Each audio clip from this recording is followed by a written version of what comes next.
gosh. What is up, everybody? Good morning. Wow, day 1. Yesterday was day 0 because we weren't at the track and we didn't do anything. Today's day 1. Heading to the track early. What time is it? 7:30 in the morning? Alarm's going off since like 4:30. I don't know why. Bryce, would you like to tell us why? Oh yeah, school alarm they forgot to turn off. So we got Chuck, we got Kelvin, and we got Bryce. Summer nights, baby. Woo, feels good to be back at track. Ask me that in a couple hours how I feel. Today's supposed to be a nice sunny day, a nice high of 85, 0 chance of rain. Tomorrow, rain all day. Sunday, more rain and a lot cooler conditions. So, will today matter? Probably not. But it's good to get some track time in. It will set up the qualifying order for tomorrow's qualifying, and then hopefully we can get after in the rain. Carter, you'll see him later. He's running with Paul. Bryce is running with Zach, and Kelvin is running with Dylan at Reserve Motorsports. So it's going to be interesting, all the kids on different teams. See how it pans out on the end. But yeah, I'll give you an insight of all the teams. It'll be fun. If you ever thought about doing this, you should definitely try and arrive and drive one of those 3 teams like I said. So let's get after it. Good to be back. Catch you guys on track. Back since last year. Sure, I haven't seen you. I'm gonna come up to you and tell you you're like half the man I used to remember. That's what everybody's been saying. That's why I was going to lose 40 pounds. So yeah, everybody thinks I'm kind of extra light, but it's very different. I don't usually do track walks, but this is something really good to do if you don't come to a track often. And Dylan does have Colin and him are super fast, and getting extra nuances of the track from these two's perspective is really, really good. So definitely, this is going to be a really strong team to beat. Why is Kelvin not out here? Because his kart's torn apart and he put his bearings on backwards, and there's a lot of shit going on with that kid. It's bad. It's fucked up. So we're gonna get after this track walk. I'll show you some of the corners.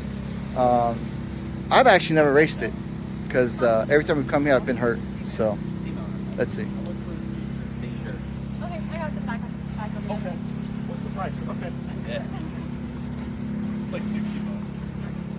Yeah, it's like Give or take. 110. Yeah. You want to know more I have? If it's signed by Colin, What it means to reciprocate. How much can I be expected to tolerate? I might start having to do some of these myself. You have to learn a lot of nuances when it comes down to it.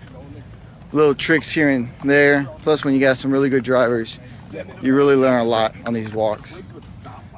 Yeah, definitely a good good track walk. Super happy. Track doesn't have many braking zones and takeover points. Well, I take that back. It has areas to pass, but you have to keep your momentum up, and you have to understand if you make a pass, you can and you may slow your momentum down if you don't make it in the right spot. So picking and choosing where you make the passes is going to be the most important part, and hopefully you know, in the end it turns out all right. But it's going to be a momentum race. The whole tent's full of really good drivers, and then you got old guys like this still racing out here, making you look bad because you can't get in a kart yet. So can't wait to get back in a kart. All right, guys. So I know I haven't been filming a lot or talking a lot. I've actually been working a lot. Want to give you a little layout of how it all looks. This is Reserve Motorsports. You guys know Dylan Amundsen. I mean, he has this place set up nice. Like, I'm gonna show it, but it's a lot of VLR crap, but it's set up nice. I like it. I mean, it's really done well, and the whole setup and get up is done nice too.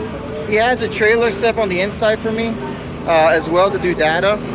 But I actually haven't been in here to use it because I've been just sitting out there with the guys. But really nice cool off area, AC. Because you guys know I overheat. But I mean, straight up, this is a great setup overall. Out there, he's involved with the driver coaching as well. He's involved with setup. They're having Colin's data as well is really good to see. Actually taking the time to help the kids out with overall just giving them more information. It's very helpful. But I'll walk around to a whole bunch of other tents here in a little bit. I guess some time to BS during lunch instead of eating. Probably I should eat something. But we got Paul, MGM over there. We have Linzel right over here. And then we got Bradford, Big Bad Bradford over there. We have LSR, Happy Karts. All the big teams are out here. It's Summer Nationals. I haven't seen any of the sessions, so I should probably walk out there and look at one or two. But all the karts are doing a great job under the tent. Just got to clean up some driving here and there, and that's it. So here we have Dylan on track, and he's going to be on camera angle. This is light kart. We fought issues with this kart all day on Friday. Changed motors, I think, every session. For some reason, the kart just did not want to release. It didn't look bad at all, handling wise. It just looked very lazy coming off the corners. Why? We don't have a clue. We basically, in the end of the day, end up swapping chassis, and lo and behold, guy goes P1 in practice. So sometimes it's not the power plant. It might be the equipment. I heard he was in a pretty big wreck on this one before, but they just don't know. They just fought it, and stayed with it. Kart looks great handling wise, but it just did not do well at all. So this track has a couple of little nuances that you want to look for. Coming down the straightaway, you really want to get a good turn at the last two ones. You really want to give up that left-hander to get a good run on that right-hander, so you go down the straightaway really well. But overall, coming down here, you're going down to turn 1, and it's just flat basically the whole time. There's no lifting here. Turn 2, you would do a slight lift with a little bit of drag of the brake, get back on the gas, and it gives you a good run down to turn 4. That little kink's considered 3. Turn 4 is like one of the first braking areas that you can make a move, but you just gotta be careful. If you go for the move in, it leaves you open for turn 5. Turn 5 has a slight bank to it, which I didn't notice until I did the track walk. So it was interesting seeing the bank on that turn. Here you just have the S's. For some reason, you can take curbing here, or you cannot take curbing depending on how. Colin was really fast this section. He wouldn't take much curbing, and here you want to keep it tight, but he's getting passed by Jackson and Reed at this point. And then here you want to get over to the left hand side. There's a patch on the right, and you want to be on top of that patch with your 2 left side tires, where he slightly missed. So just struggling for a little bit of pace in the light kart during this time frame, but he didn't do bad at all. And you can see the kart is not handling bad at all. Yeah, he has a little bit more extra wheel input than he would like, because he likes a kart with a little bit more front end. But overall, kart, once it came in, it drove great. I just don't know why we weren't fast on it at all. No matter what setup changes he did, nothing made it better. Lap times literally stayed the same. Did not matter what he was doing differently. They reduced certain different lines here and there between him and Colin. Colin would drag brake a little bit more and drive in a little bit deeper. And this section, he would just basically keep his foot planted and then eat more curb. But the VLR was able to handle that. The MGM does not like you smacking the curb. Right here, rotate the car really hard over to the left, get up on the curb, and then get set up for his right-hander, which he hits there perfectly. just gets dragged out of the corner again for some reason. Just never understood why. Are you talking? Yeah. You're talking to. No, I wasn't. I'll give you some highlights. I wasn't. No, I just turned it back. I just turned it on. I just haven't seen anybody, so I decided to walk out and talk to people. Yeah. Everybody, remember Gary? He's Carter's dad, and we were talking about how bad Carter sucks. So. Sometimes worse than others. Some days worse than others. Yeah, they're working on it. So we're under the MGM. We're under the MGM tent, and of course they're gonna get fast by the end because they always do. They're always rolling. How you guys running in Sportsman? Hi, overhead. Yeah. Hi, America. Hi, America. Happy birthday, America. Happy, yeah, 250 years, motherfuckers. Hey, Jorge, thank you for your service. No, always. So, oh man, lunch is already over. That's how fast things have been flying by. But I promise I will get some good video sooner or later. And on top of that, I have some great onboard footage because Dylan is running my camera. So there's gonna be some awesome onboard footage. I know it. I can't wait. Let me get back after this. Get some food in me and get back to doing what I'm doing. So Kelvin, how's it going? I'm tired, but You're tired?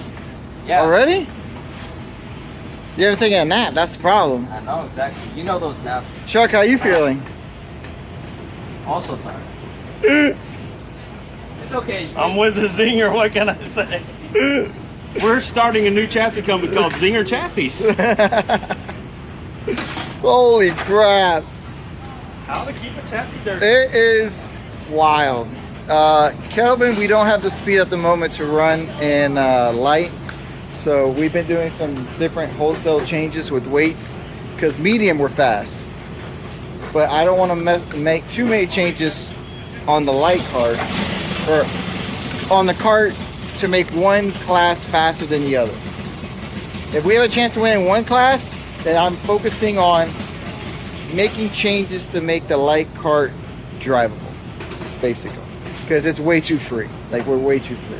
But in the medium, we're really fast and we're up there. So, you know, I'm seeing a couple changes what I can do. I really haven't been looking, but now I'm gonna look, and I see a couple other things we can do, and definitely it should help up the light cart for sure. Everybody else on the tent's really good. I mean, Colin's fast. Dylan's working through some issues. He'll be fast. The junior in the tent, Dragon Racing, he's quick. Grant's getting up to speed with things. Sportsman Kid Power, learning as we go. We got the gearing down. Yeah, overall everybody on the tent's doing great. Bryce under Linzel picked up speed in the heavy cart. I don't know how you did on medium. And Carter picked up speed on heavy and medium. So everybody's finding speed. It's just, we'll see how they do in the rain tomorrow. Alright, so this time we decided to throw the kitchen sink at it. Motor, clutch, tires, everything to try to get this light cart just to release off the corners. You can see there Reed will pull a little bit.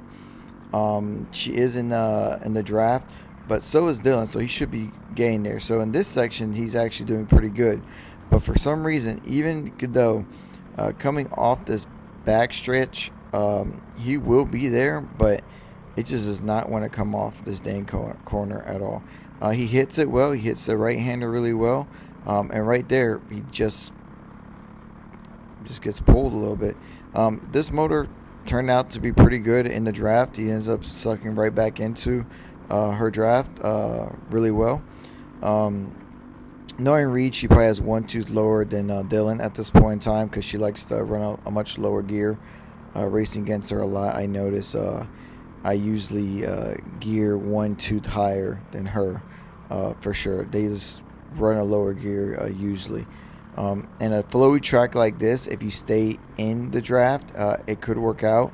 But at the same time, I rather have, like Dylan made a move there, I'd rather have, you can make move in the tight section and not worry about bogging on the exit. So those are always my biggest worry. During the race time, if you're out front, yeah, you can run a lower gear, but no, if you're not in the draft, they're just like a sitting duck. And this is a big killer. We're seeing this. He's having to counter steer mid corner, so that's why our exits are really bad on this session.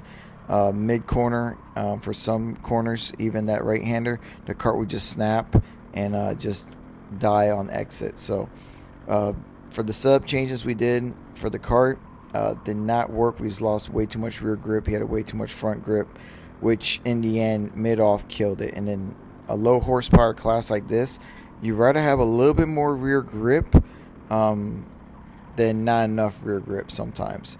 I like a very pointy front end and let the kart slide around a little bit in the back. I'll throw my weight around to dig the tire in if I need it and lift. Dylan being a smaller guy really can't do much of that, but the advantage of being a smaller guy, you can place the weight where you need to around the kart. So this session we definitely knew some of the downsides we were having. Kale is a taller kid. His kart had a very pointy front end, and he was able to basically slide the rear around and not lose any time at all. But he's much taller and can use his body weight to help him pick up the kart and three-wheel it.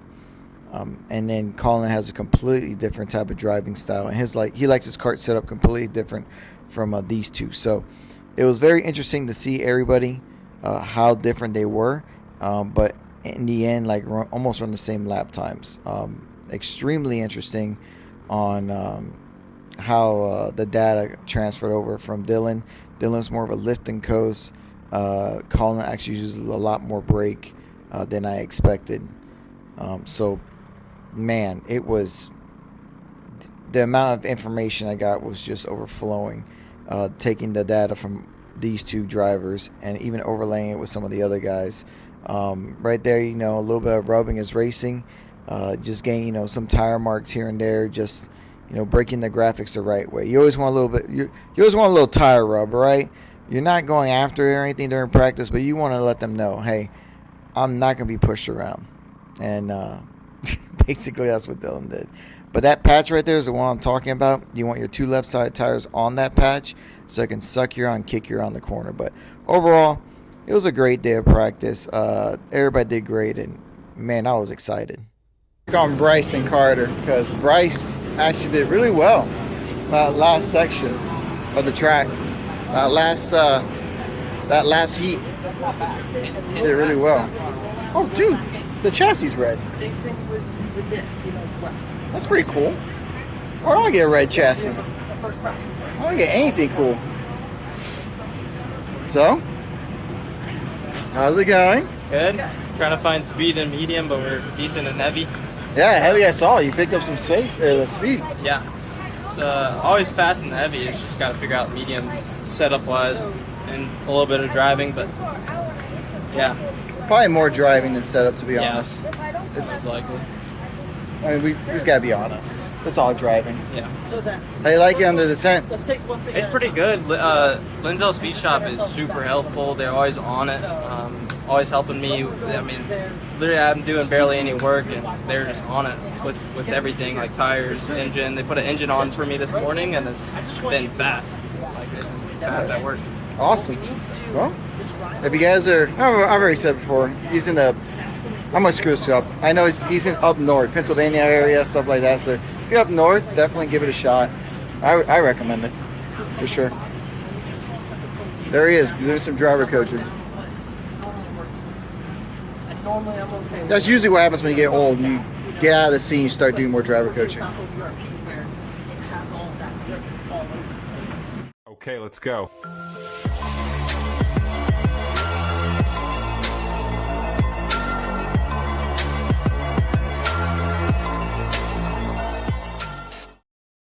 Jesus Christ, man. What a day. We finally were fast and happy and we get DQ because of weight. Well, Kevin went by himself in front like an idiot. Sawyer hasn't been fast all year. Hey. We were fast and light, but we didn't get. He went out by himself. He didn't get a draft. Then, and heavy, we're fast, but then we were underweight because all day they were saying 360, and Kelvin thought 360 was the weight, but it was really 365. So he was 3 pounds underweight. It's one of those days. Bryce found speed in heavy. Carter found speed in heavy and medium. So we'll see what's going on.